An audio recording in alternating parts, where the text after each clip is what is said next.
turn to the wonderful Dharma will to teach us how to leave suffering and can please and first and death and quickly realize non-birth. So you have a sheet in front of you. Just follow along. Namo tassa bhagavato arahato samma sambuddhassa. Namo tassa bhagavato arahato samma sambuddhassa. Homage to the blessed, noble, and perfectly enlightened one. Homage to the blessed, noble, and perfectly enlightened one. Namo sadanto sucedoye alahadi samyao samputoje. Namo sadanto sujedoye alahadi samya sambuddhosye. Together. 无上甚深微妙法，百千万劫难遭遇。我今见闻得受持，愿解如来真实义。The unsurpassed, deep, profound, subtle, wonderful Dharma, and 100,000 million eons is difficult to encounter. Now that I've come to receive and hold it within my sight and hearing, I vow to fathom the thus come one's true and actual meaning.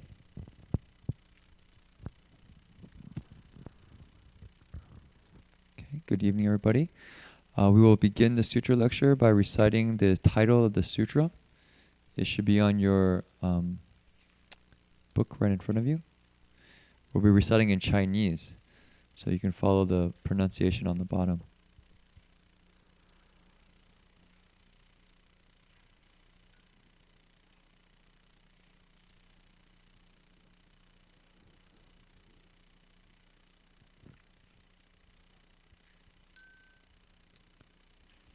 Namo Da Fang Wang Vo Hua Yan Jing Hua Yan Hai Wei Bo Bu Sai. Namo Da Fang Wang Vo Hua Yan Jing Hua Yan Hai Wei Bo Bu Sai. Namo Da Fang Wang Vo Hua Yan Jing Hua Yan Hai Wei Bo Bu Sai. Namo Da Fang Wang Vo Hua Yan Jing Hua Yan Hai Wei Bo Bu Sai. Namo Da Fang Wang Vo Hua Yan Jing Hua Yan Hai Wei Bo Bu Sai. Namo Da Fang Wang Vo Hua Yan Jing Hua Yan Hai Wei Bo Bu Sai. Namo Da Fang Wang Vo Hua Yan Jing Hua Yan Hai Wei Bo Bu Sai.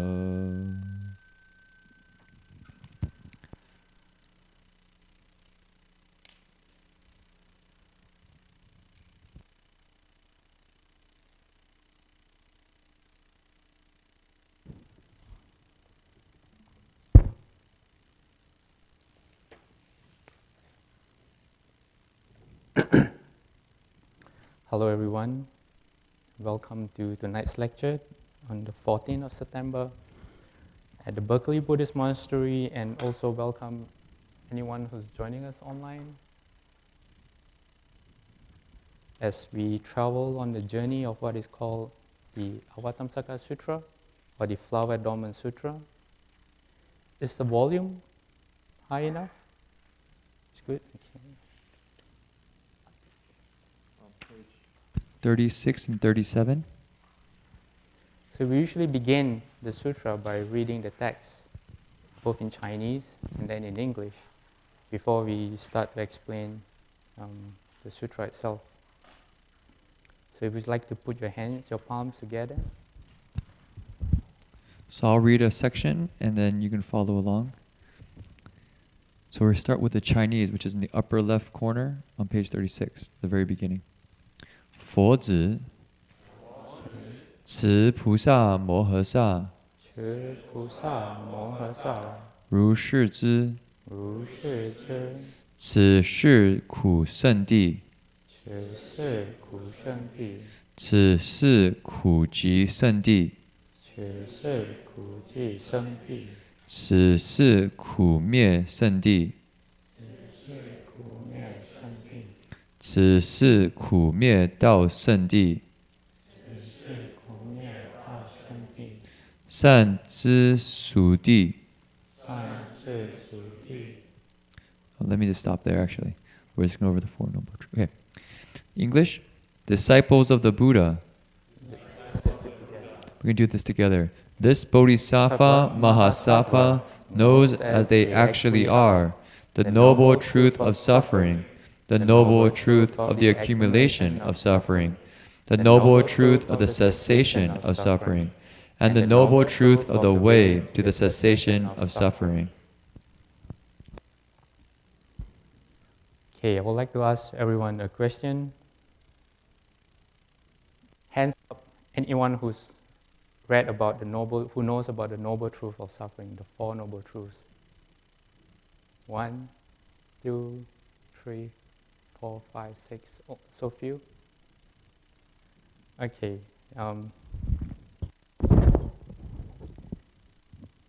If you ask anyone who follows the Theravada tradition of Buddhism, and you will find them in countries such as Sri Lanka, Thailand, Burma, and also here in California.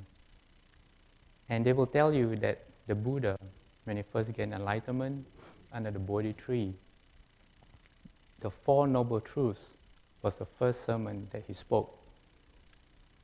But if you read the Avatamsaka Sutra, or the Flower Dormant Sutra that we now have before us, you actually find that the Buddha spoke this first, in the manner of speaking. So, does anyone have an answer to this? If the Buddha spoke the Four Noble Truths first, or if the Buddha spoke the Avatamsaka Sutra first? Does anyone? Yes, Alan. Would you like the microphone so that people online can hear as well?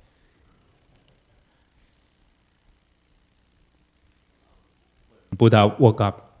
Actually, he spoke the Avatamsaka while he was still in the meditation stage.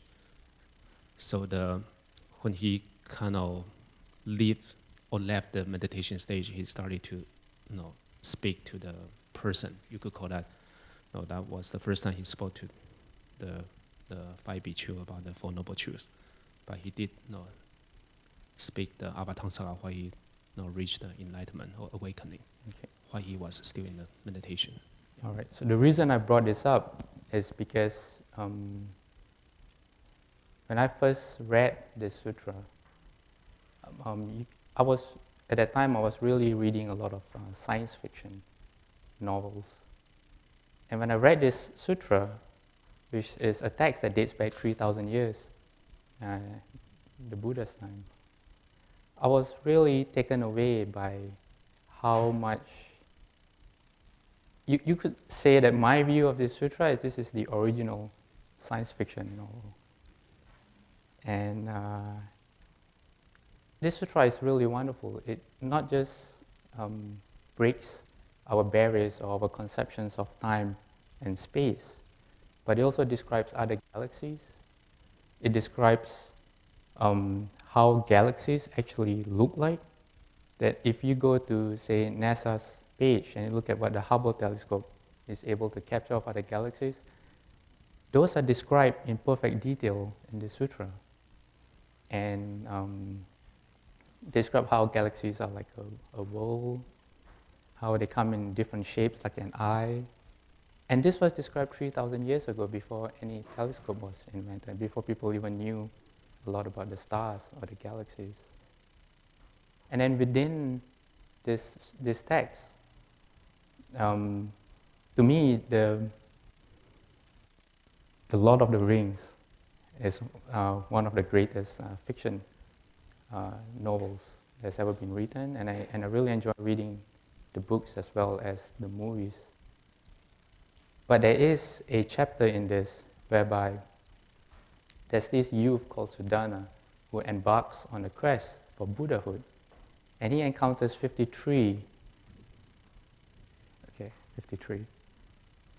teachers along the way.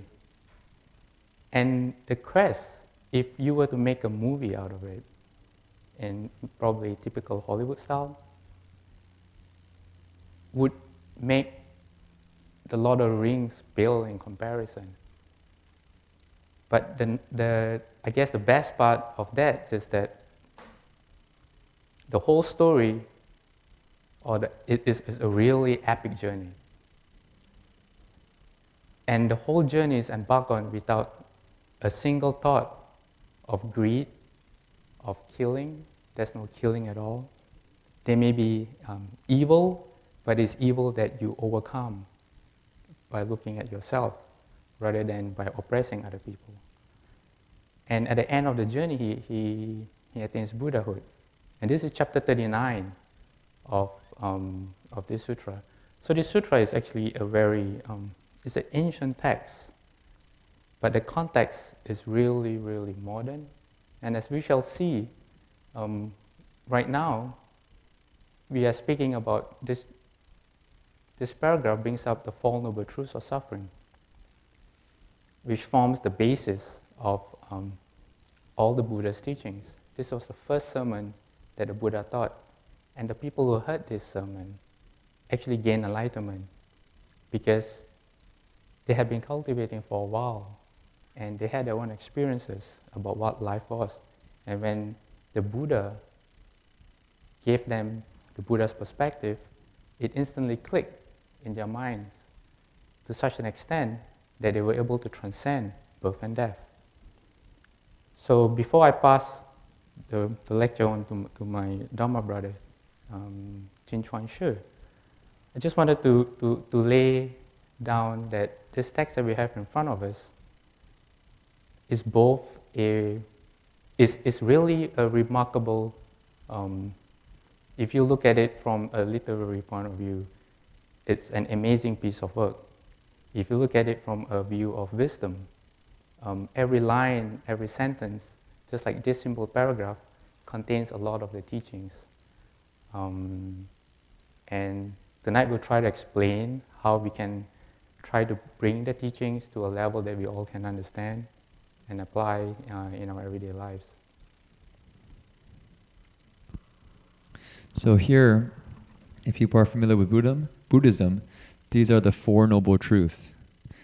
I actually reflect back on my introduction to Buddhism. I remember receiving a book from one of my mother's friends called The Four Noble Truths by Ajahn Sumedho.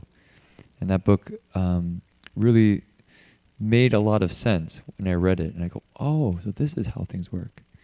This is where difficulty comes from. And so what I find in this formulation of our experiences as a human, or just as a living being, is very, very useful because it identifies where our difficulties come from, where our hang-ups come from. And so the first one is a noble truth of suffering. In Sanskrit, this word is dukkha, and we translate often as suffering from the Chinese word ku. But in a way, that might not be the best way to translate it, because suffering doesn't quite capture it, because dukkha also can include happiness. You say, why is happiness suffering? Well, because we're not always happy. When we have happiness, we have a fleeting moment of happiness, and then it decays, and then it kind of starts losing that experience. And so even happiness is quote-unquote dukkha. So another way to translate it is the word unsatisfactory. Something that never hits the spot. It's like when, you're you want to find something, maybe in the fridge or something. You open the fridge, you're looking for something, and you can't find the thing that will make you feel okay. Nothing satisfies. You know, you have, you just try to find something, you can't find it.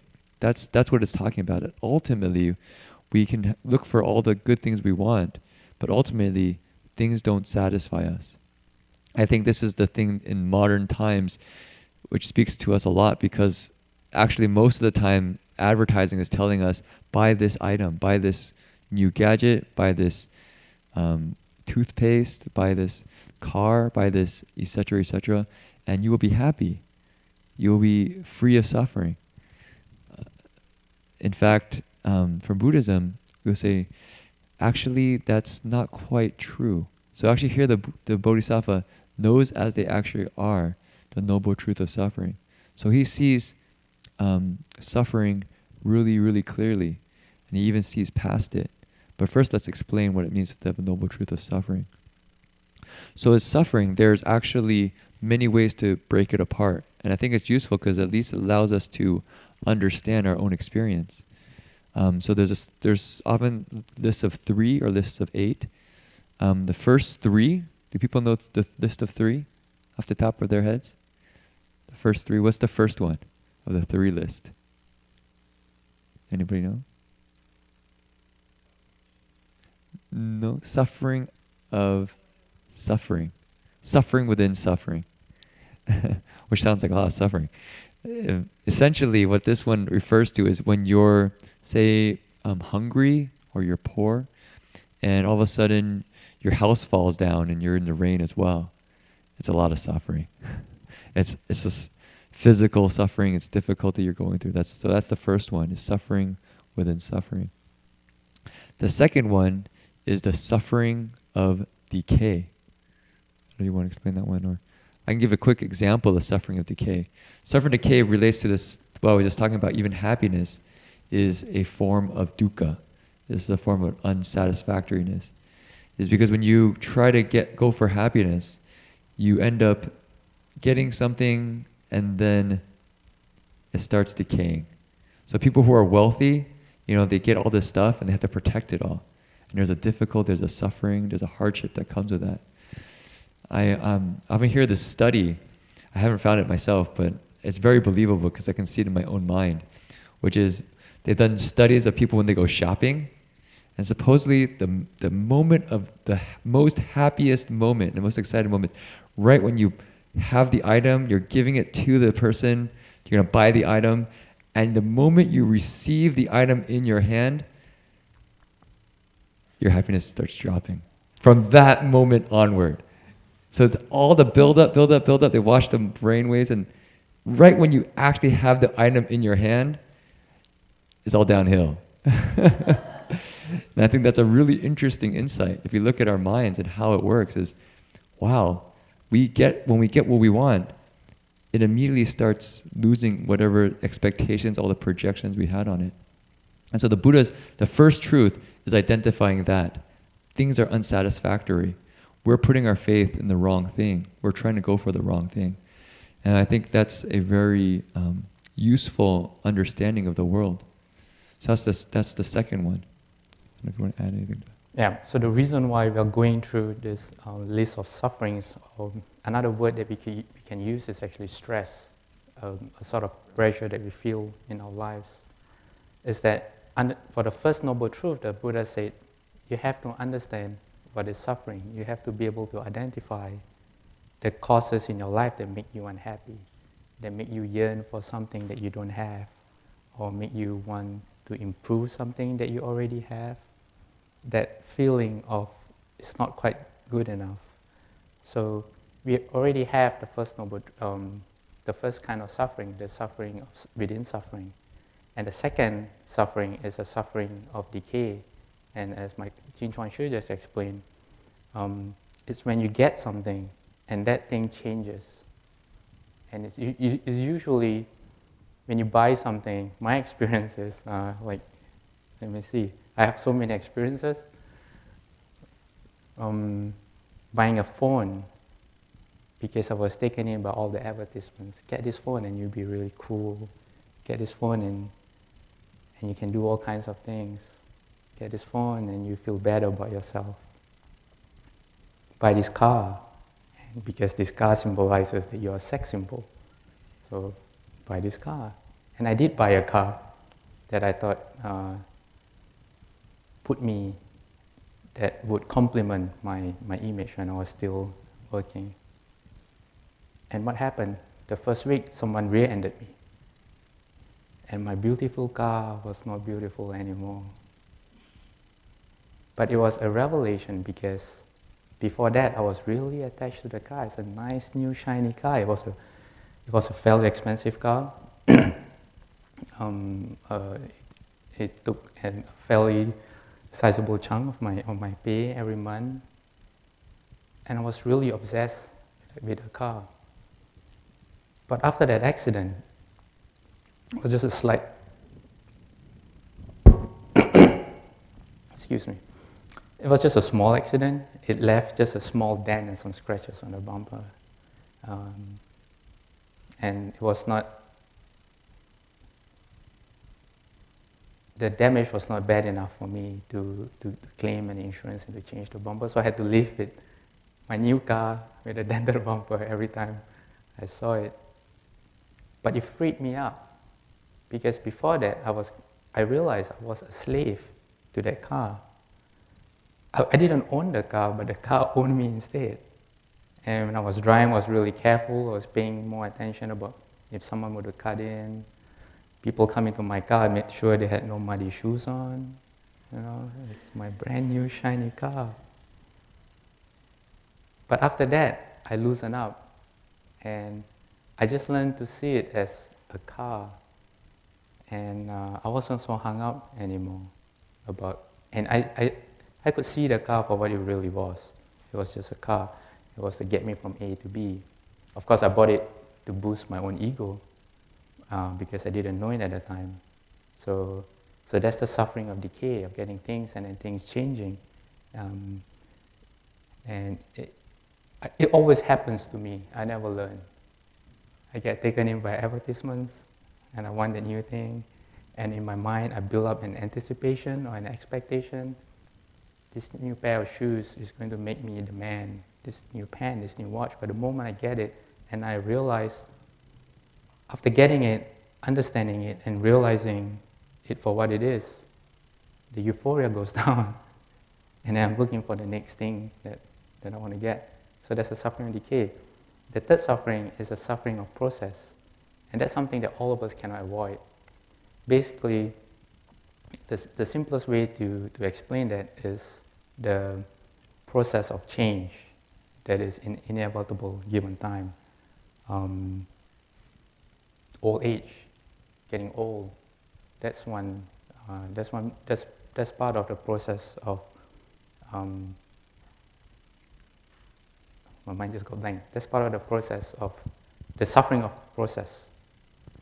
I saw it in my parents, in my dad, who got sick, who got a stroke, and I saw it right in front of me. The change in him, and there's nothing you can do. And this is something that we all face. This is reality. So I used to hear a lot about people saying that, hey, you Buddhists are so pessimistic. Why do you talk about suffering so much? And they say the Buddha is really pessimistic. But in actual fact, the Buddha was a realist. He observed people for who they are and the trials that people had to go through.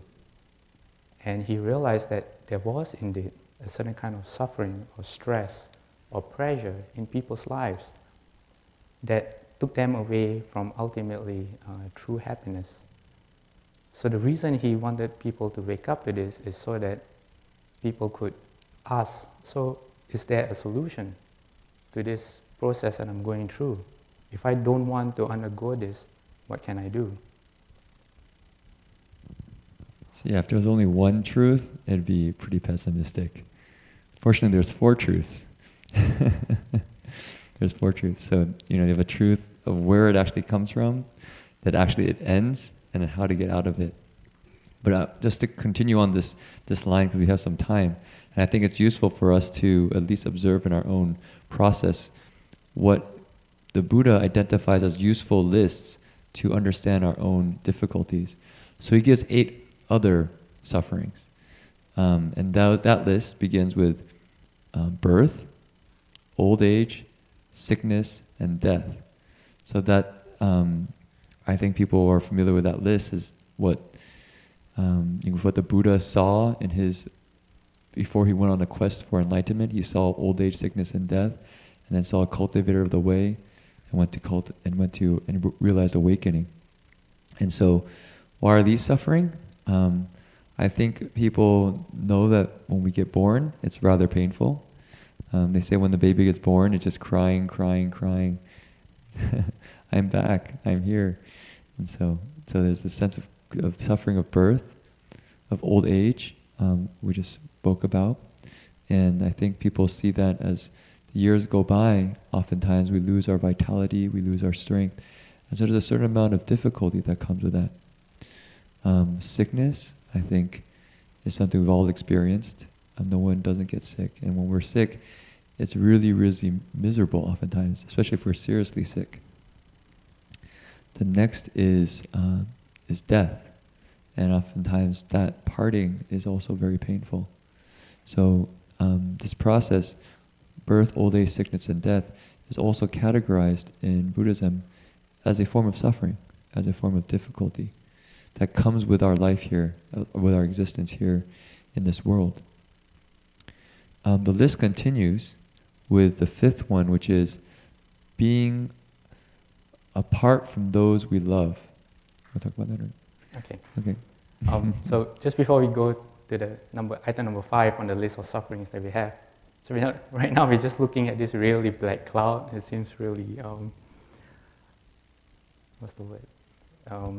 Gloomy, depressing. So let's move to the silver lining that's on every dark cloud.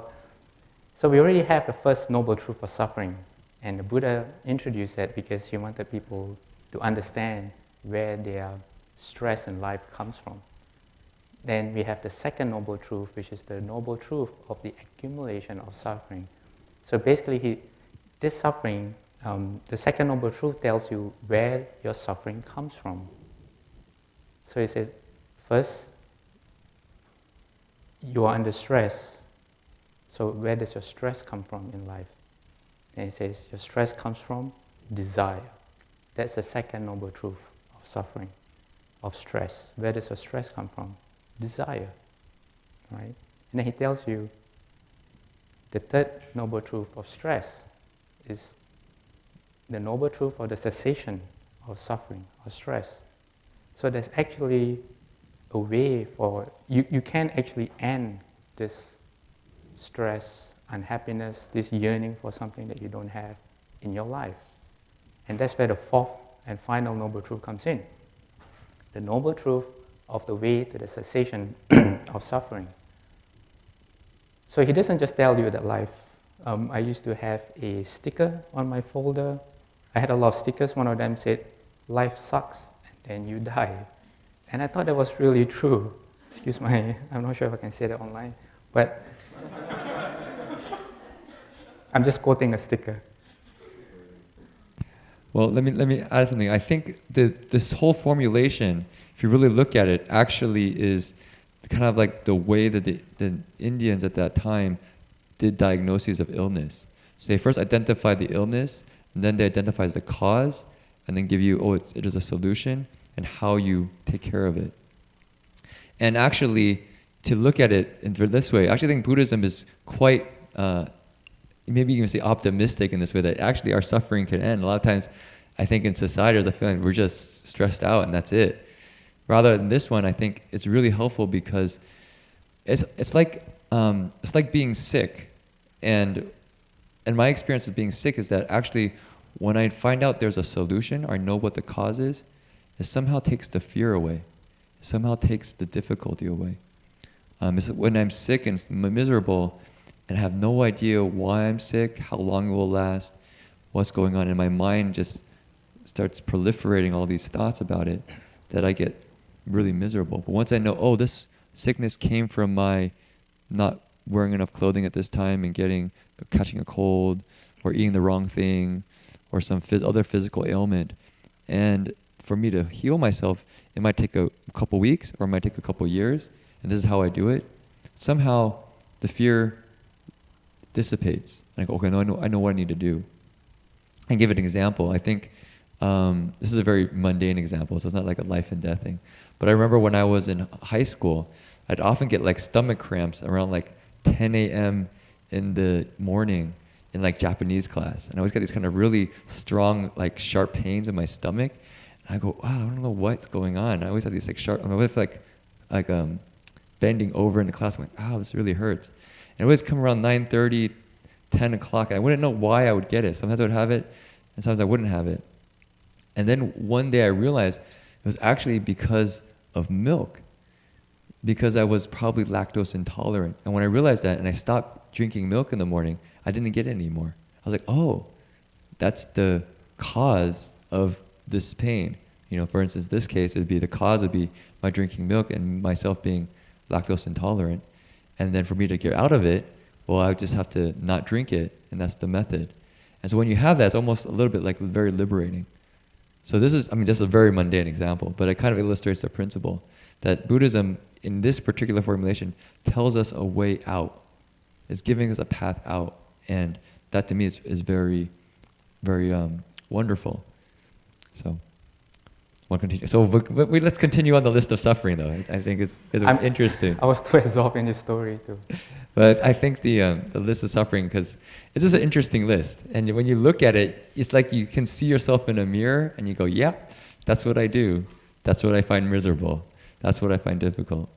So the fifth one is, if people know, it's being apart from those you love. Countless movies. Countless movies. Have been made in Hollywood yeah, about countless this. movies, countless songs. I remember listening to a song. I won't sing this but it's I won't sing it. There's plenty of songs, I think, in pop music about lost loves and pining away, waiting for the person. Boy meets girl. Yeah, forever and ever. Boy loses girl. Boy fights for girl. Boy gets girl. Yeah, and so that's one thing that I think is a lot of suffering, actually. So it's identified. Oh, this is suffering. You know, this is difficult. The next one I think people also have experience with is being with those you really don't like, or those you really hate. Worse. That's sometimes worse, depending on your experience. And oftentimes you find that you try to run away from one person, but you end up finding that person almost identical twin in the new place as well. And so you find, what's going on? So that's another suffering. It's just being with those you don't like to be around. Usually happens when you're trying to change jobs to get away from someone, and then you go to the new job, and it's hopefully someone not worse, but usually is. Yeah. So that's the suffering of being with those you dislike. And then the next one is not getting what you want. I think it's pretty obvious. Oftentimes when we don't get what we want, clench your teeth, or that's not fair. Why do he get that? I don't. So that's the suffering, not getting what we want. And the final one is the suffering of the blaze of the 5 skandhas. And the 5 skandhas, for those who are familiar with Buddhist lists, is the form, which is our bodies, feeling, cognition, which is our thinking process, formations, which you can say is kind of the autonomic processes of the body, the kind of world, the basic assumptions we use to see the world, which often we're not aware of, and then finally consciousness. So these 5 are, in Buddhism, constantly pushing us onward, creating difficulty and suffering when we really look at it, we're really attached to them, and so they're kind of like burning us. So these are the list of 8 sufferings. So if we come back to the text, it says, disciples of the Buddha, this Bodhisattva Mahasattva knows as they actually are, and then it has the noble truth of suffering, the noble truth of the accumulation of suffering, the noble truth of the cessation of suffering, and the noble truth of the way to the cessation of suffering. So to have a quick summary, the first noble truth of suffering is to identify where the source of stress comes from in your life. That's if you have any stress, of pressure. And then the second noble truth of suffering tells you where it comes from a most primal emotion, which is desire. And then the third noble truth of suffering tells you that this can actually end. And the fourth noble truth gives you the solution on, or the techniques that you can apply in your everyday lives to bring an end to the suffering. So I think to talk about the second noble truth, so we'll kind of move to the next one, is the noble truth of the accumulation of suffering. Actually, if anybody has any questions, if you feel free to ask, you can raise your hand. So the accumulation of suffering is basically identifying that suffering comes from craving, comes from desire, literally like this thirst. I think this is actually very insightful because oftentimes we think that suffering comes from outside, but Buddhism actually identifies it from inside. So if you can solve the problem inside, then there's no external problem. And so this is also broken into, say, 3 types of craving. One of these is sensual desire. Sensual desire. So this is something I think is when you come in the door here and you come in the Buddhist monastery, you immediately experience, which is what? Which is there aren't any hooks for your senses.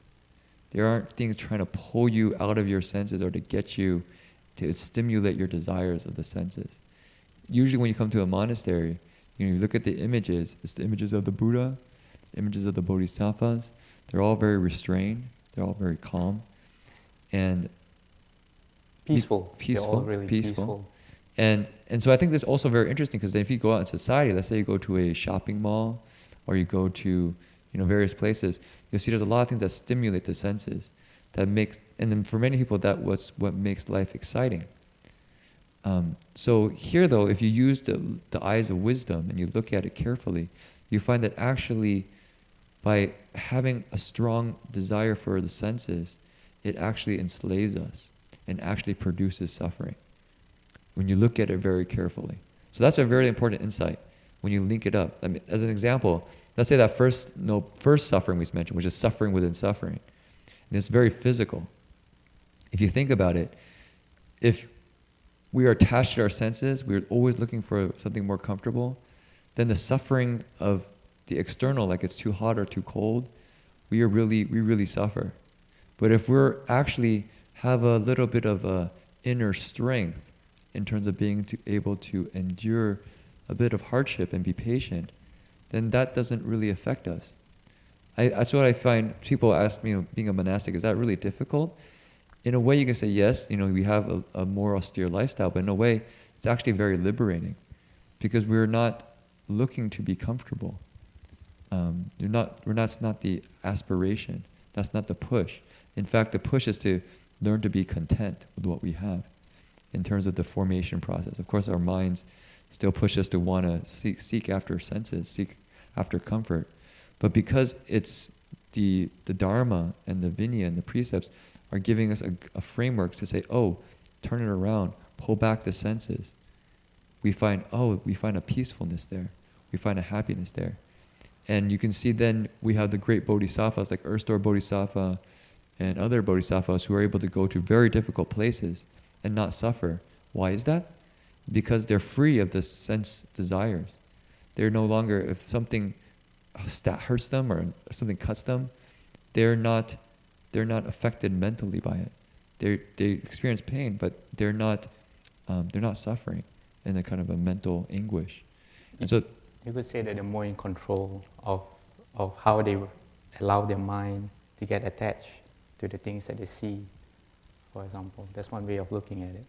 So I think that's a really useful insight. So you can see how much sensual desire we have in our lives often corresponds with how much suffering we have. And so what's Buddha's solution is to reduce our sensual desire. So we'll actually go in that a little bit later because it talks about the way out. But just to note, okay, so the Buddha says sensual desire is a cause for suffering. And this is very important because in the world outside, I would say most of the times it's telling you the opposite. If you want to be happy, and kind of go follow your senses, follow your bliss. find what makes you happy by that process.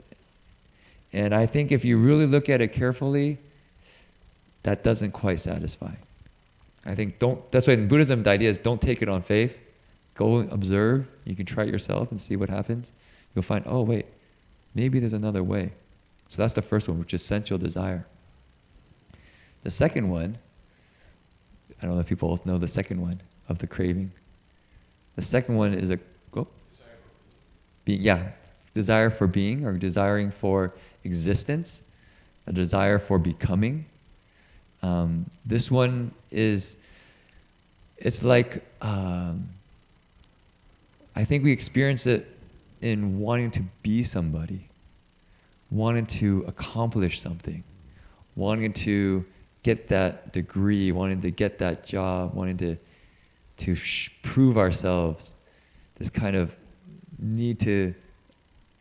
Is the need for a response, a need to be recognized by people.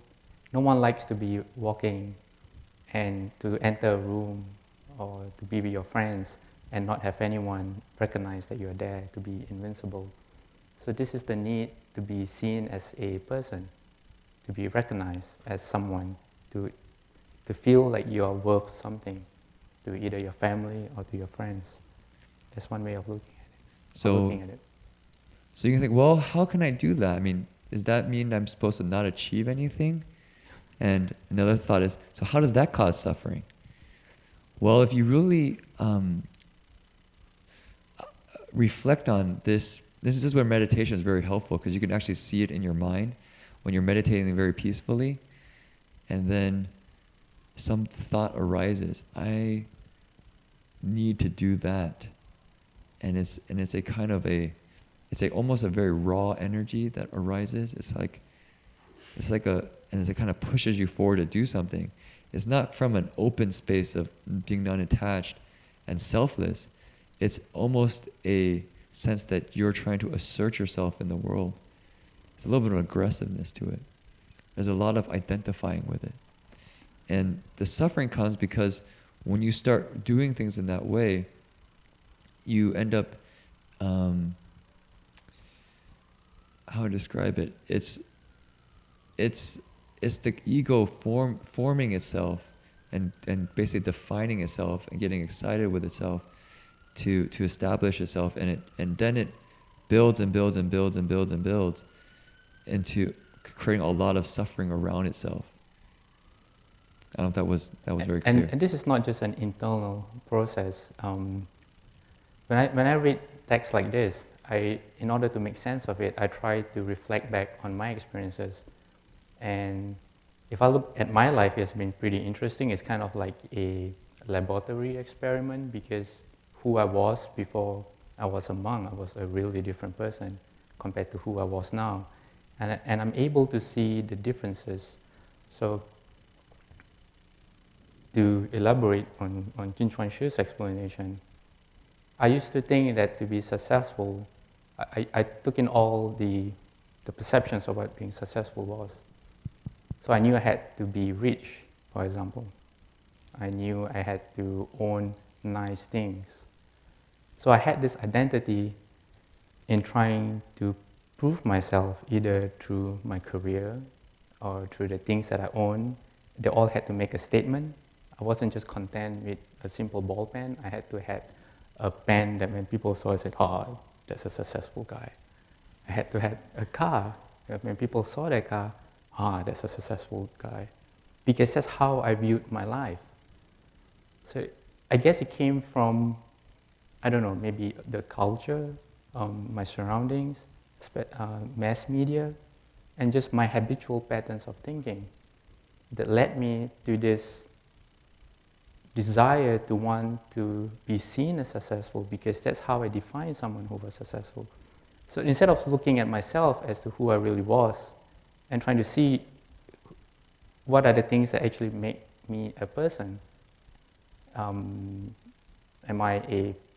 I have good habits, or do I treat my family members or my friends right?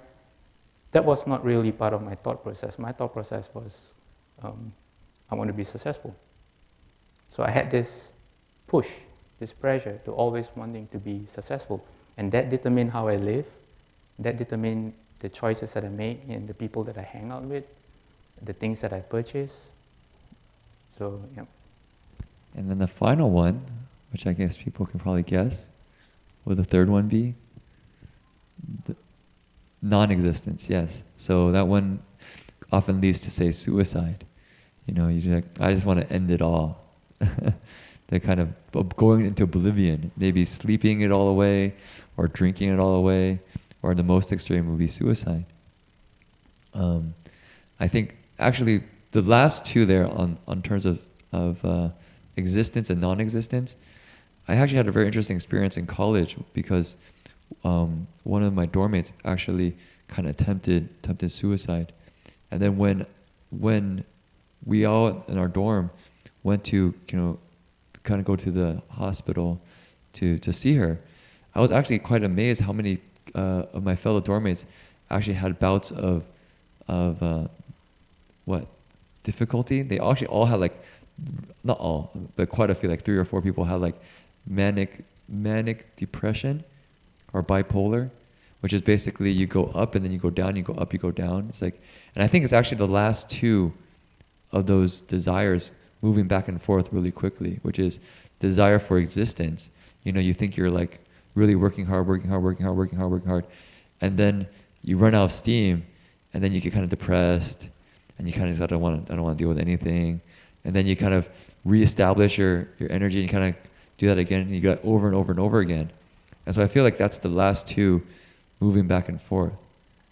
And so in Buddhism, there's a sense of the mind, actually right before in the previous section we were reading, it talks about having a mindset of equality and purity. There's an idea of a mind that is level and equal.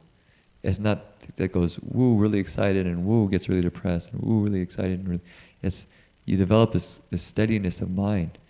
And that steadiness of mind, then people can actually rely on you. People actually can count on you. And you can count on yourself because you're not always up and down.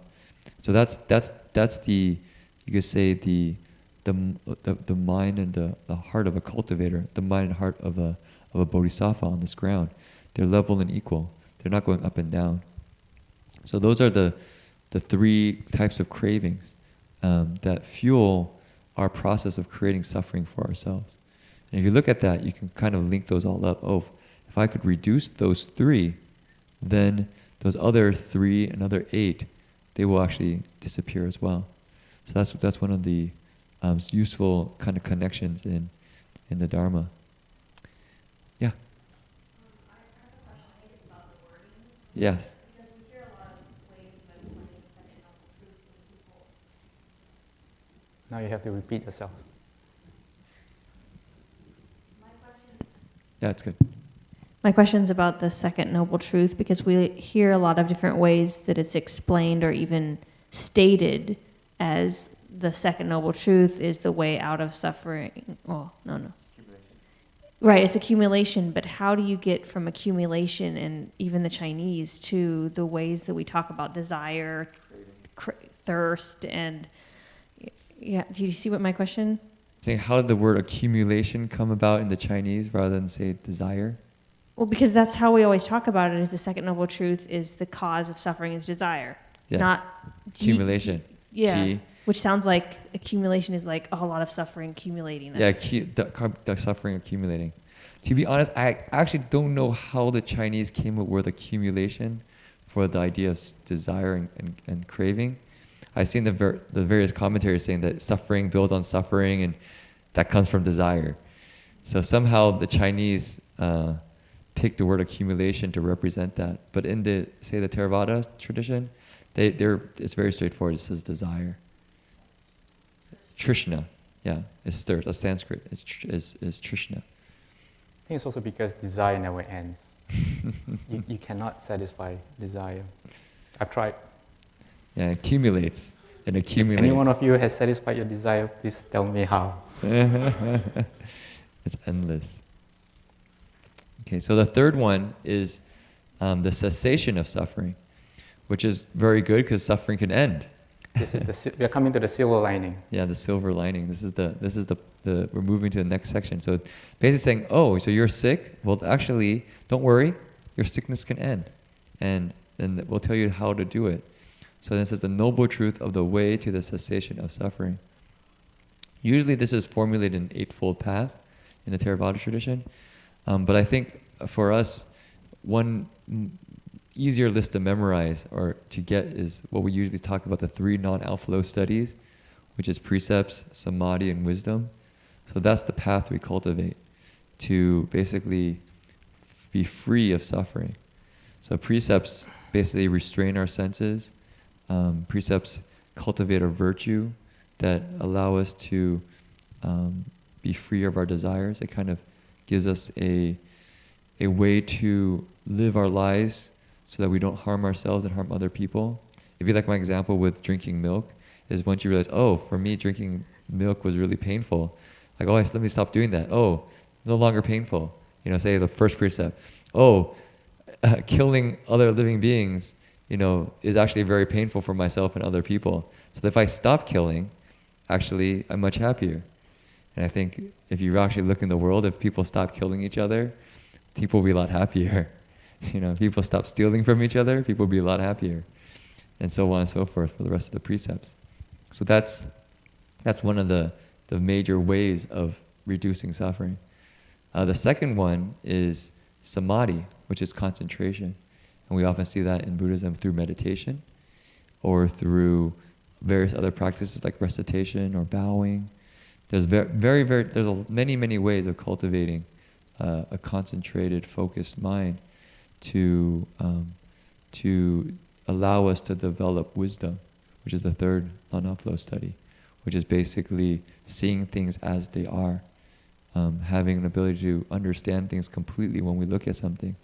We don't get fooled by advertisements anymore because we see the advertisement and go, oh, that's just trying to pull me away from my happiness and my contentness of just being happy with how things are, but that now I need something else. This desire arises, and that's leading me into suffering. So you start seeing that so clearly that you no longer even think about going down that road because it's just crystal clear. That's wisdom. I mean, that's one form of wisdom, I could say. Got anything else to add? Not to what you just said, but I'll carry on. And like what I mentioned earlier, one of the ways I try to make sense of texts like this is to reflect on my own life. And I remember started my career at the age of 24. You could say I was really blessed in my upbringing. As a child growing up, I had everything that I could want.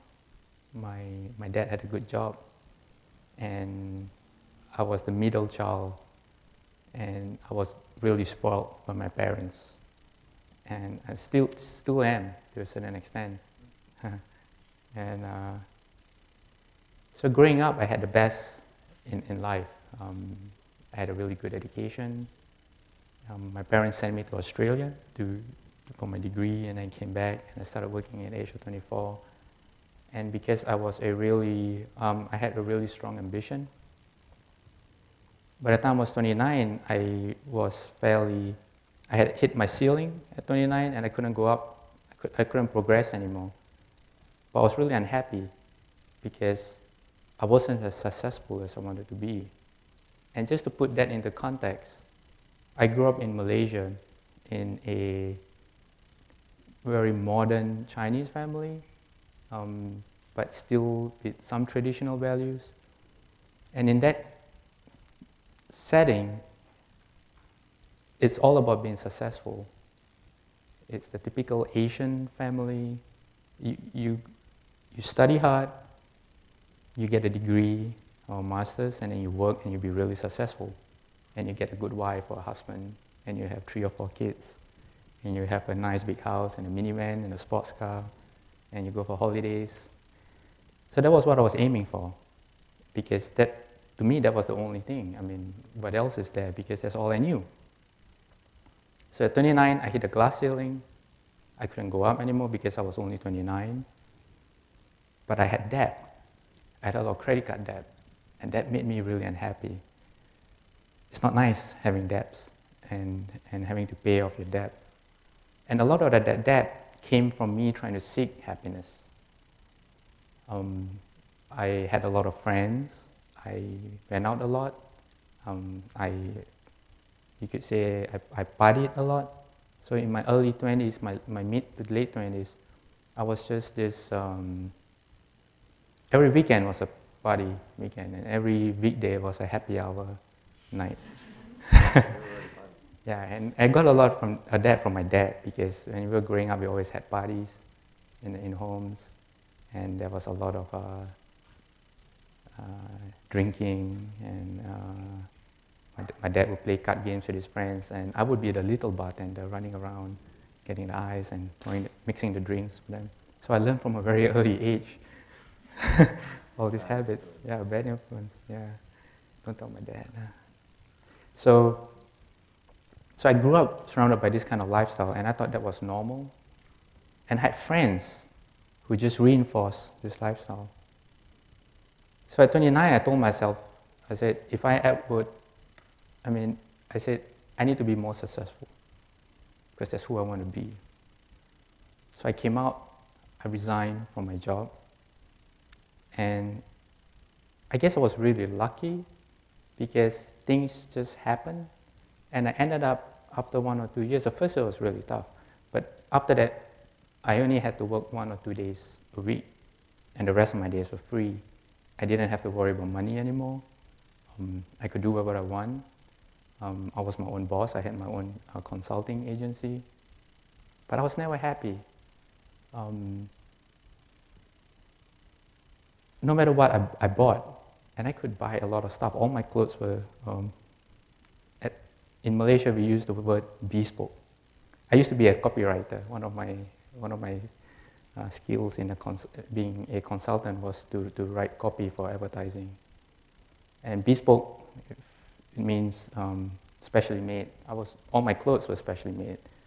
I had so everything, like I said earlier, everything that I bought was designed to give people the impression that I was really successful. The only thing I couldn't change was my face, unfortunately. So I tried really hard to compensate, and I was really vain. And if I had my phone, you have something I want to add? No. Sounds like a lot of suffering. Yes, I was really suffering. I didn't know that. I just knew I was really unhappy. I was really trying my best to get this satisfaction. And I was really, really trying hard. To the extent that because I had so much time, eventually this depression, I almost went into depression. Because when I look around me, being in the advertising industry, you could see advertising for what it was. And you could see through, because I used the same tricks as all other advertisers did to get people to buy this product. This is the best. This is what you need. This will make you happy. So I knew the tricks that were employed, but yet I couldn't help myself. I was still taken in. When I saw a product for a new phone, I had that desire coming up, and it was really strong. I want that phone. Even I had just bought a phone 6 months ago, and when it was still new, I said, I want that phone. Even though that phone that I bought 6 months ago made me realize that's not what I want, because my expectations were way higher. You buy the phone, you realize that, hey, this is not what they say, and then you try your best to customize your phone, or now you have apps, you surf all the apps, or you get covers, you try to make it what you want it to be, and then the new thing comes out, and suddenly this thing looks old. You want something new, and that's the secret of advertising. Shoes wear out, you want new shoes. I had 10 pairs of shoes at least. So I was constantly trying to satisfy my desires. constantly buying new stuff, constantly trying to make new friends, trying to improve myself. And then one day I just realized that I wasn't in control. I looked around me, I looked at the environment, it made me depressed because there's no way that I myself could change anything. Depending on what kind of news you read, there's global warming, there's disasters happening everywhere, there's wars. The political situation in almost every country around the world is really depressing. I didn't know at that time, but I was looking for someone that I could look up to, apart from, say, my family members. And I couldn't find it not in politics, definitely not in politics. You would expect someone in that position as a head of state or a minister or a senator to actually represent the people's interests. But if you look deeper than the surface, you find out, no, maybe there are some true individuals out there, and I hope they never quit. But most of what I saw was a lot of corruption, a lot of self-interest, or some people just don't have interest. It's just the decisions are made based on the people who support them or the corporations who support them. I was looking around, and Hollywood was providing me all these role models that had guns. Or when it came to love, to finding a partner, this is one of the sufferings you mentioned. I remember the first time when I was a teenager and I met this girl. It's illustrating all the suffering. I didn't believe the amount of suffering that I was putting myself through at that time. Yeah. So when I finally realized I wasn't in control of my life and I was allowing all these things to get to me, I was lucky in the sense that I had the Buddha's teachings and I could rely on them. So that's my experience of the Four Noble Truths. I finally realized what was behind my unhappiness or that stress that I had in life that I couldn't really satisfy, that I couldn't really solve, this underlying state of yearning, this constant yearning of wanting something that sometimes you don't really even know what it is that you yearn for, but it's always there. And then I found out later that is my actual yearning that was causing me the problems. And then when I encountered the Buddha Dharma, I realized this could stop. And that how? Then the Fourth Noble Truth. So I must say that in this fairly short journey in my life, that I've realized that less is actually more. So coming from a position where I was trying to get more, because I just wanted peace. I just wanted to be happy, and I just wanted to be content. But in fact, I was going the other way in trying to achieve that through what I thought were ways for me to get that. Choose your media, the web, internet, magazines, newspapers, television, they were all feeding me stuff. You have to lose weight. You have to be fit. You have to have this, you have to have that. You have to be good looking. You have to have a nice big house. You have to have a good car. So I must say, yes, having less is more. And if you can come to terms, if you can find a moment of stillness and look at your own process of why sometimes you want something, and try to wait a while, and then you can sometimes see the yearning for what it is and where it comes from. So we've been talking about the noble truths from the perspective of, our lives and how we experience suffering in our day-to-day. But in the Mahayana vision of Buddhism, actually the Four Noble Truths is also very critical as well, as they actually form the basis for the 4 great vows of the Bodhisattva. And we recite it in our evening ceremony every day, which is, the first one is, people know it, suffering is endless. I vow I vow to end it all.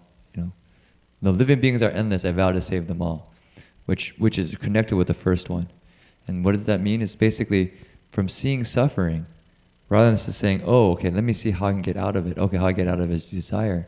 It's rather, "Oh, there's suffering. I want to help all beings get out of suffering." So you can see the breadth of the mind of the Bodhisattva, or the breadth of the mind of someone who's cultivating this path. As they see suffering, they don't think about themselves. They think of everybody.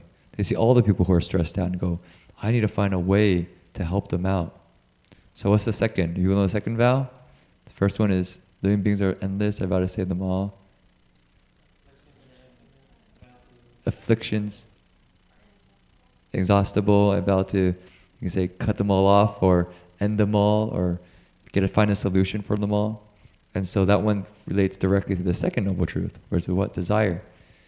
Is that basically, or craving, that we will find a solution for all of them, not just for ourselves, but for all living beings. So again, the heart is, whoa, I need to expand my vision. And then the third one is Dharma doors. Dharma doors are limitless. I vow to learn them all. And again, that's seeing that, well, to be able to save and help all beings, I need to learn many, many different methods of practice, which refers to that's connected to the fourth noble truth, of the way out of suffering. And so the Bodhisattva makes vows to actually learn all the various ways out, so that he doesn't learn one way out, he learns all the different ways out, so that he can teach them all according to people's potential. And the final one is, the Buddha's way is supreme, I vow to realize it. And that's connected to the third noble truth. So a little bit out of order, but it's more or less connected. And so that one is, the truth of cessation of suffering, which is basically, by realizing Buddhahood, we end the suffering for ourselves as well as all living beings. So that's the heart of the Bodhisattva. So here the Bodhisattva Mahasattva knows as they actually are these four noble truths, but I believe also he knows very well the four vows of the Bodhisattva. And in addition to this, if people have read the Heart Sutra, just to give another perspective, I won't go into this too much because I myself, I would say I'm still learning about it. But in the Heart Sutra, it talks about how even the Four Noble Truths are simply empty as well. If people remember, we recite the Four Noble Truths every day. And so basically all of that, these truths, are just expedient means based on language to help us wake out of our suffering. But even these are just expedients. They're not something we ultimately rely on. So the Bodhisattva, I believe, can see even that deeply. He's used the Four Noble Truths to end his suffering, to cultivate, to help beings, but he also sees through to them. He's not attached to them. He's completely free of these as well. So I think when it says knows as they actually are, that's what the Bodhisattva stage is. For us at our stage, it's like, or at least at my stage, it's just working at developing this way of seeing the world, and not getting caught by the narratives and the perspectives that the world gives me and says this is the right way to see it. But say, okay, let's first start with this vision. Oh, this is suffering. Oh, I'm with somebody because I don't like. That's suffering. Yeah, the Buddha said that's suffering. So how do I get rid of it? Oh, it's because all of my expectations I bring to the person. It's all my desires I bring to the situation. Oh, let me deal with those. So it's a kind of way of seeing everything. So that's what we want to develop. That's what we want to develop with these tools, is a kind of a way of seeing the world. So the Four Noble Truths are so powerful and so encompassing in its wisdom that it's often described as like an elephant's footprint. Why? Because the elephant has one of the largest feet of all animals. So it's so big that it encompasses all other footprints, which is a metaphor for all the other different teachings of the Buddha.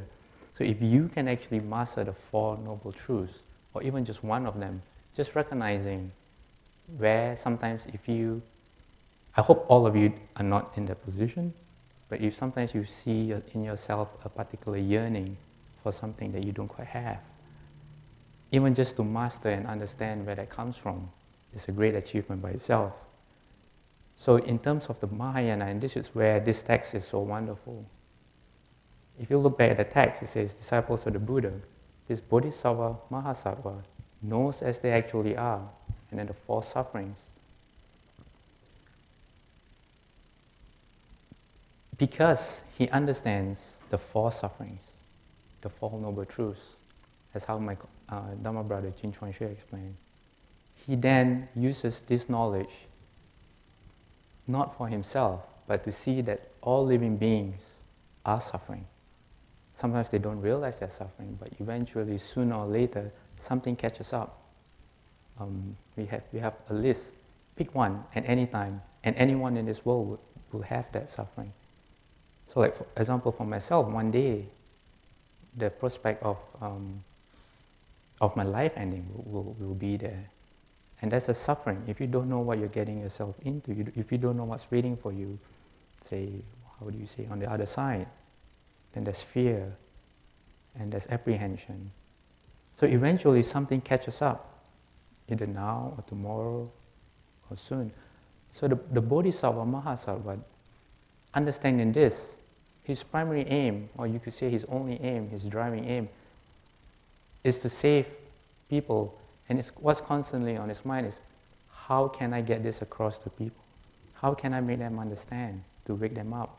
So that if they wake up early enough, hopefully they don't have to undergo that stress later on in their lives, because he knows that they will have to. Can I go on the next couple lines? Yeah. Okay. So There's enough suffering. There's enough suffering and the Four Noble Truths. So we'll maybe go to the next line. Does anyone have any questions about what we just The Four Noble went Truths. through? Okay.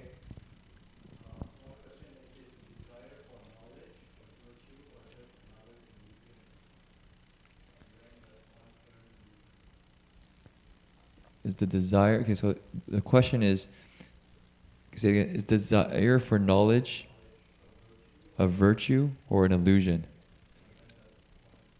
And when does one earn wisdom?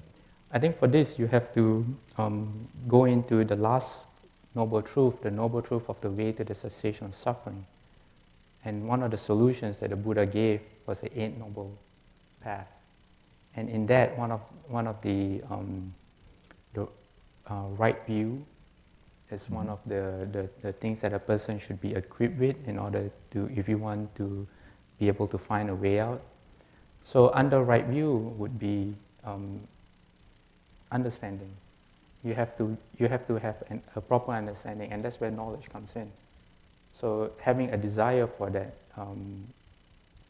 So the word desire, can be used in a negative or positive way, depending on the context. It's not desire itself that's bad, but it's the motive behind it. Yeah, I think the tricky part with the word desire, I mean, that's why sometimes I like to use the word craving instead, or thirst, is because there's almost like a sense like you have to get it. It's not something that because desire oftentimes, as people say, well, compassion is desire, or kindness could be a desire, in a way. So that's why people, or say the desire for knowledge, oftentimes can be as a kind of a wholesome aspiration to understand something. So those things are good to pursue, compassion, kindness. But let's say you can also see when you're not trying to understand something more deeply and develop wisdom, is say you're seeking knowledge for your own personal success or your own argumentative. There's actually a obstruction in Buddhism called argumentative intelligence. It's people who are very, very smart, and actually obstructs them from learning Buddhism, because whenever they meet a principle or anything, they argue with it. And I think we probably experience ourselves maybe do that sometimes, and also people who do that. It just doesn't matter what it is. Actually, to be honest, I did that when I was a kid. My friends told me, "You're very opinionated."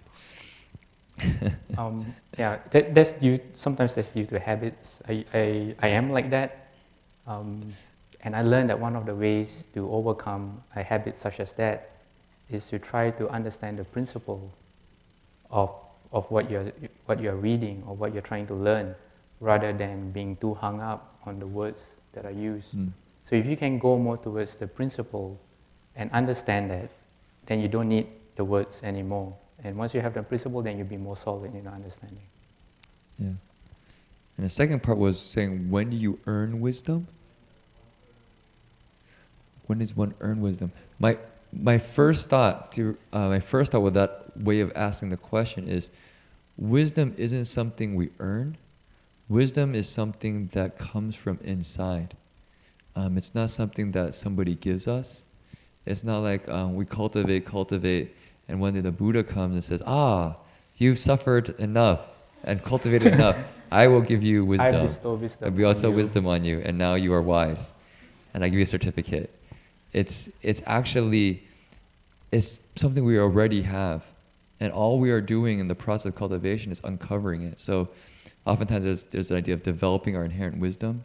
It's basically, as we cultivate, as our suffering lessens, our cravings and our greed and our hatred and our delusions slowly get less and less, our wisdom naturally shines brighter and brighter and brighter. And so then the Buddhas are just there to support us in this process. They're encouraging, keep going.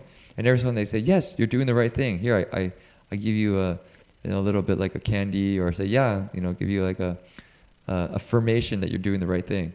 But generally, the idea is, it's coming from inside. It's not something that we'll get after we, cultivate 10 years and all of a sudden we found something. It's every day you find that there's kind of something inside naturally develops inside of us, and before you know it, we start seeing the world through the eyes of this principle, and that's wisdom.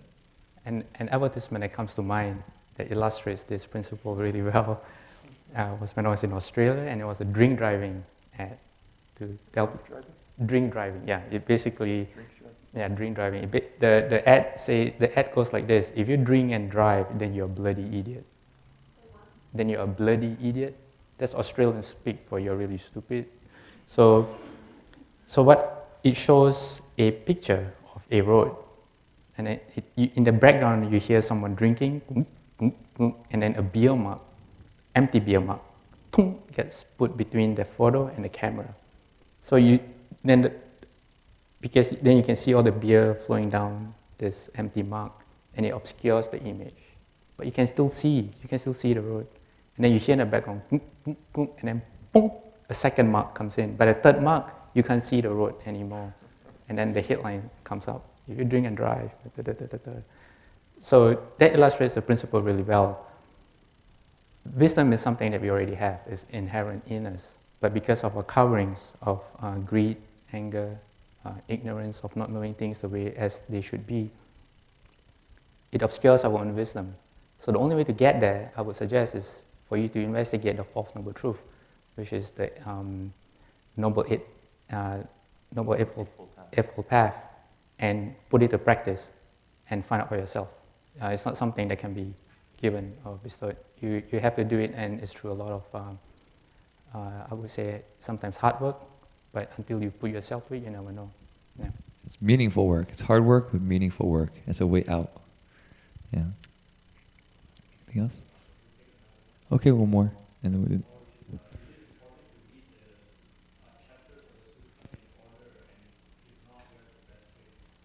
Are we talking about the Avatamsaka? Oh, Avatamsaka. Okay, so the question is it important to read the Avatamsaka Sutra in order? And if not, then maybe where would we start? Actually, this is a really good question. And we actually had this discussion with Heng Sure on the car ride. And he actually said that oftentimes starting the Avatamsaka is a bit of a daunting task, because the very beginning is very hard to access, and that the teachers actually, I think it was it Qingliang Guosi, National Master Qingliang? I think one of the great Avatamsaka teachers basically said, if you really want to, one place to start is start with chapter 40 of the Avatamsaka Sutra. That's Universal Worthy Bodhisattva's Conduct and Vows. That text, I would say, is extremely accessible. It talks about the practice of Universal Worthy Bodhisattva, and we recite his practices every day in the monastery in the morning. So if you only have something to start with, you only have a certain amount of time, that's a really good place to start. The 10 vows of Universal Worthy, because Avatamsaka is rather daunting. Or you could start with the 10 grounds. Yeah, 10 grounds is another major one that people Or recommend. you could start with my favorite, that epic journey that the good youth Sudana embarks on as he meets his teachers on his quest to Buddhahood. You can start anywhere, but just make sure you start. Yeah. The Avatamsaka is actually very, it's multifaceted. It's often likened to like a hologram. Every piece of it contains all of it. So you can start almost anywhere and you get a flavor of all of it. And it's so varied. I mean, there's chapters just on numbers. There's a chapter actually just on the Four Noble Truths.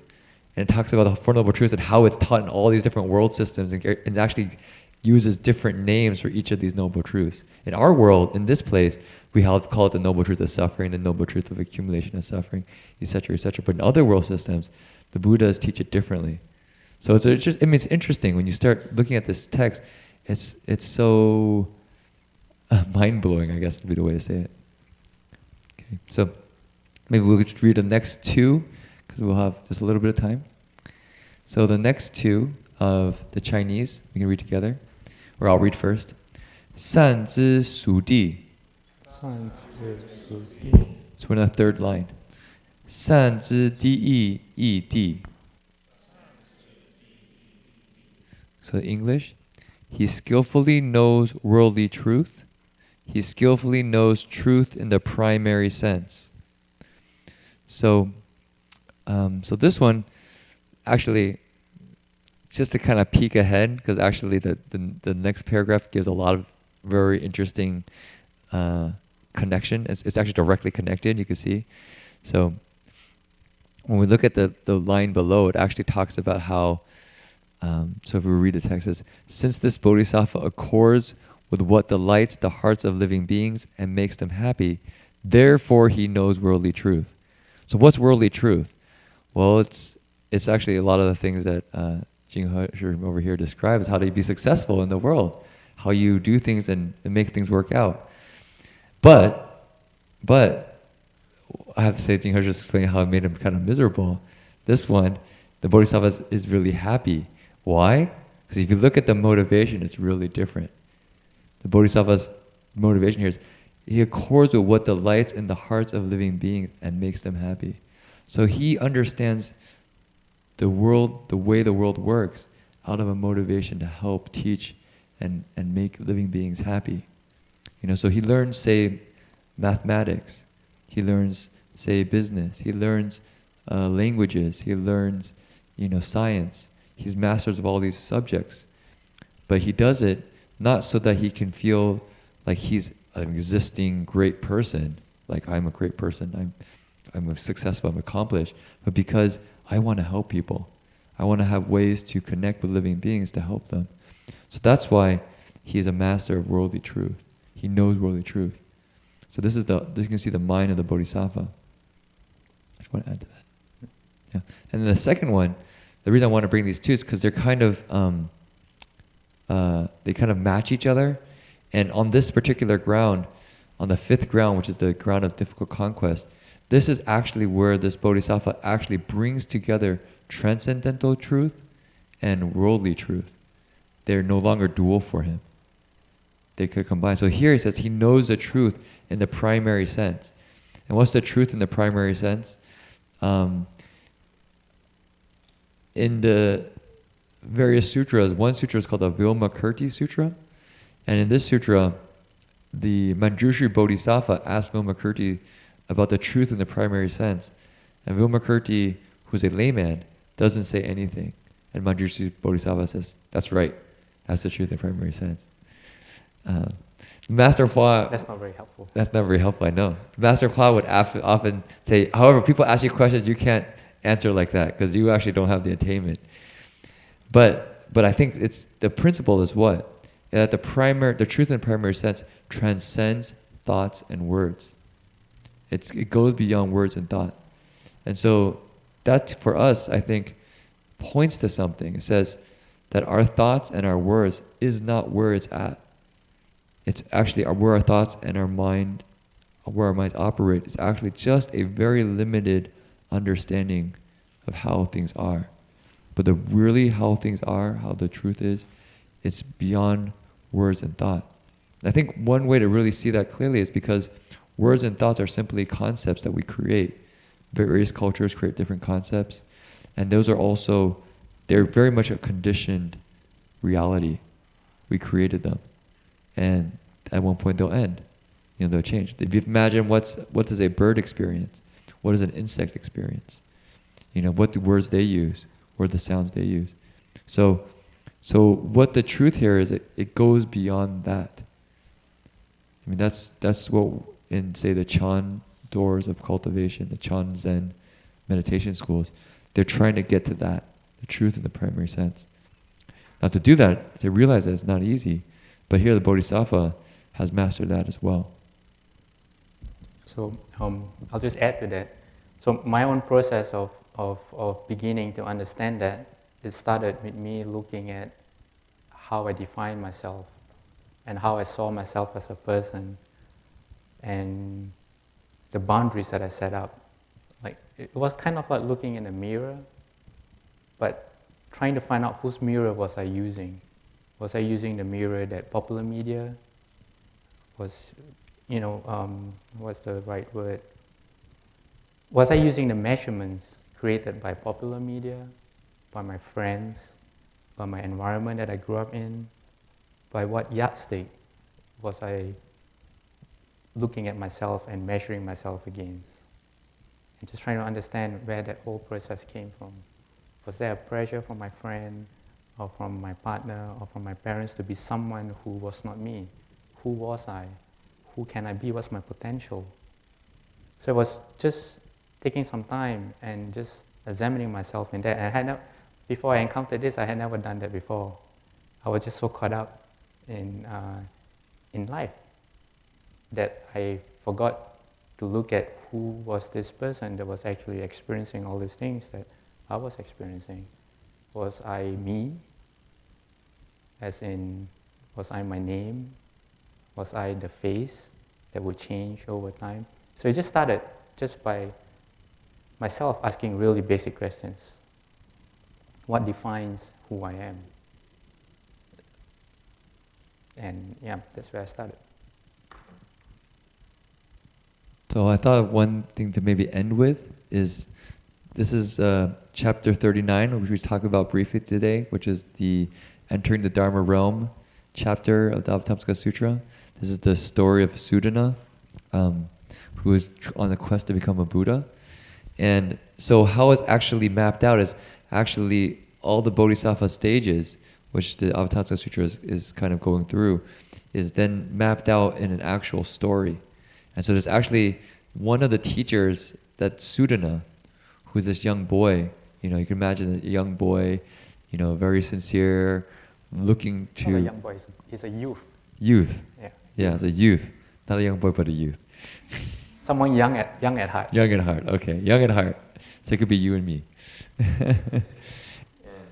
And so he's going off to find good teachers. And they all represent different bodhisattvas. So one of the bodhisattvas, or good teachers he meets, is a bodhisattva on the 5th ground. And so I thought actually it was really interesting to look at the bodhisattva on the 5th ground. Because actually I was thinking to myself, what would I find as an example of the bodhisattva? And I thought, wait, let's look at this journey. And so here, Sudana finds a night spirit. So it's actually a female.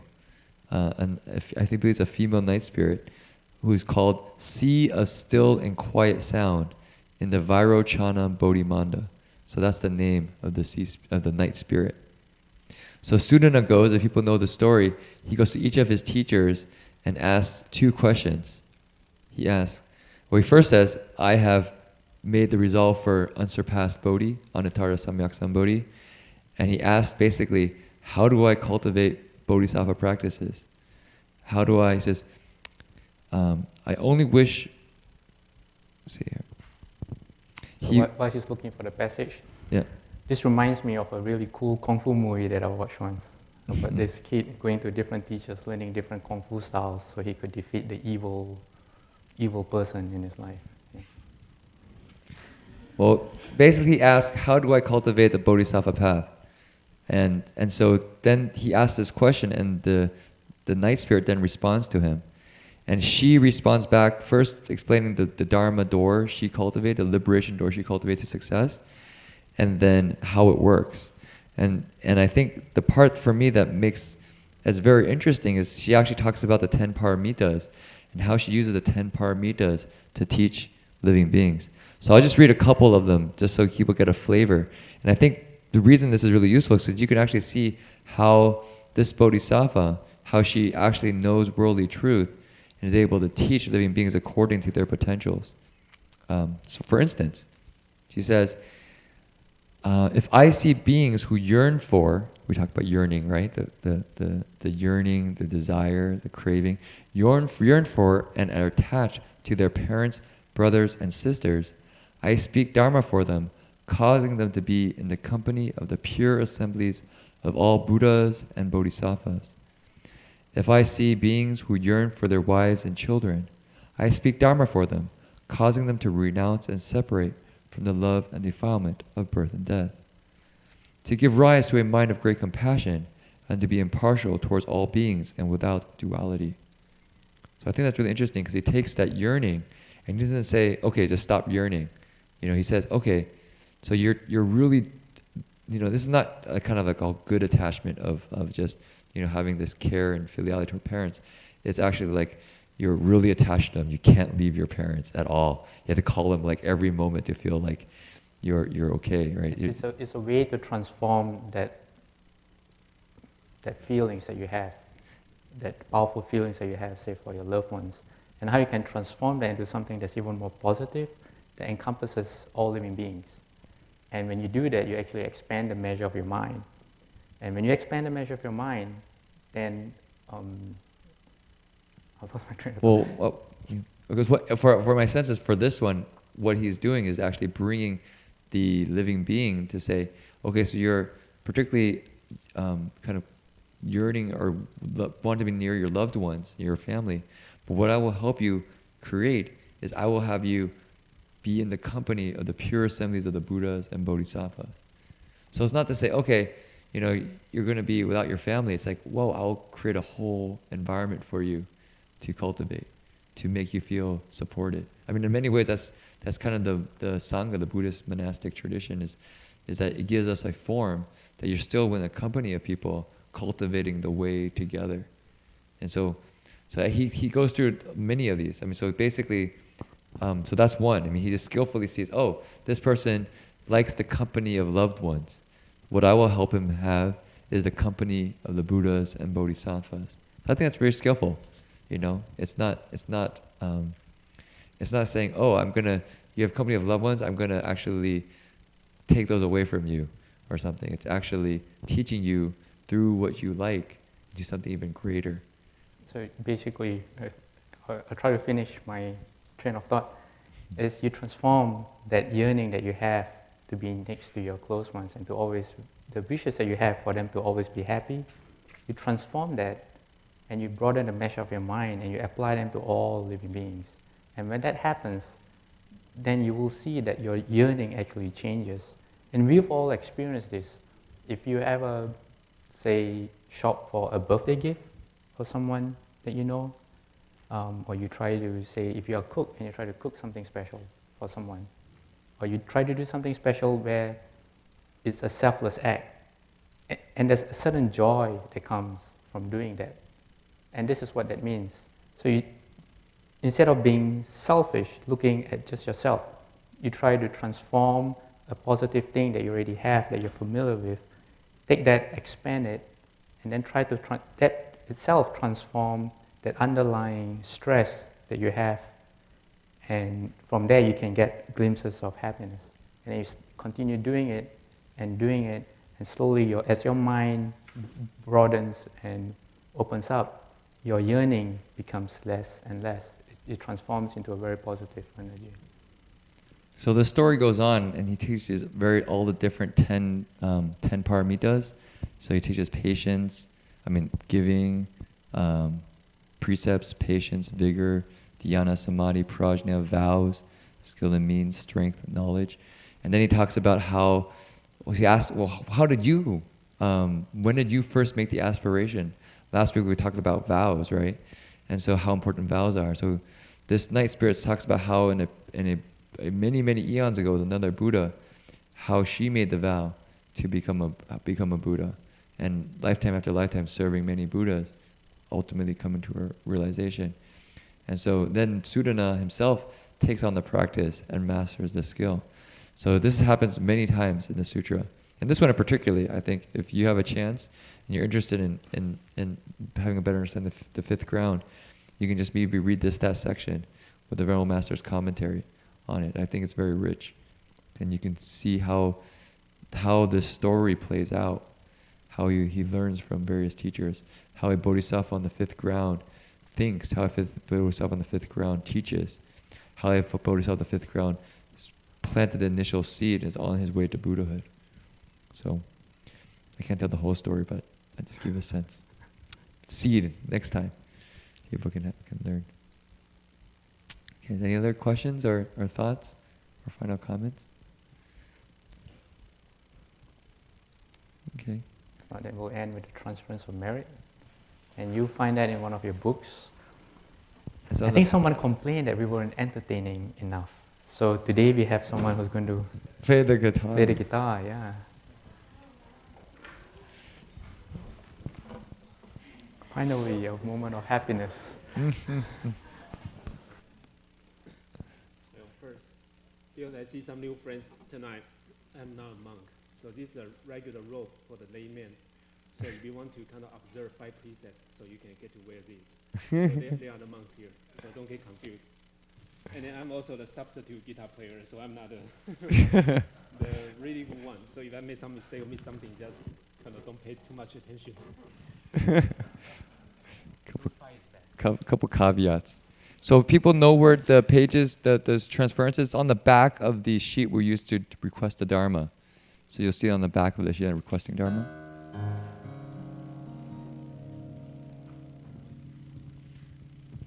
We have that mic stand, the tiny mic stand. Oh, it doesn't fit? Oh. Oh, here, use this guy. Right here. Stand. So it doesn't fit.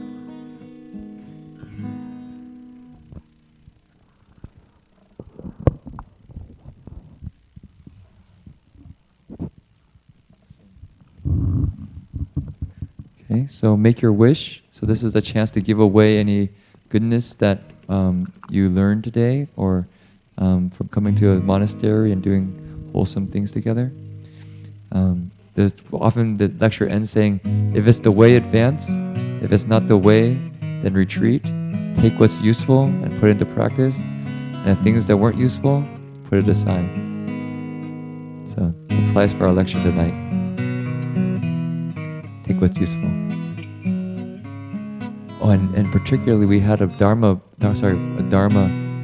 friend in the community pass away recently. If people know, she's the auntie who was in the wheelchair, I believe. And so if people would like to send goodness in that direction, you're welcome to. Or to all beings who are, on the passage to a next existence. This is one way to transfer your merit. Okay.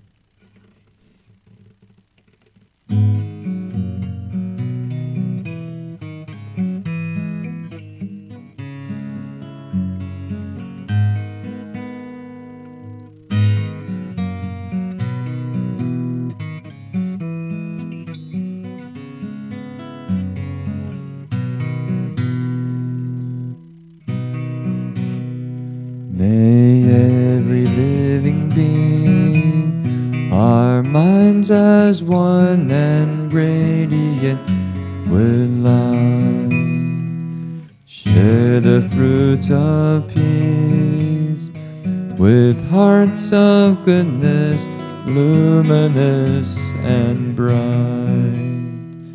If people hear and see how hands and hearts can find in giving unity, may their minds awake to great compassion, wisdom, and to joy. May kindness find reward. May all who sorrow leave their grief and pain. May this boundless light break the darkness of their endless night. Because our hearts are one, this world of pain turns into paradise. May all become compassionate and wise. May all become compassionate and wise.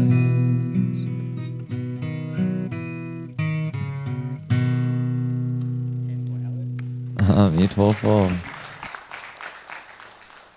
Anyone have a song request?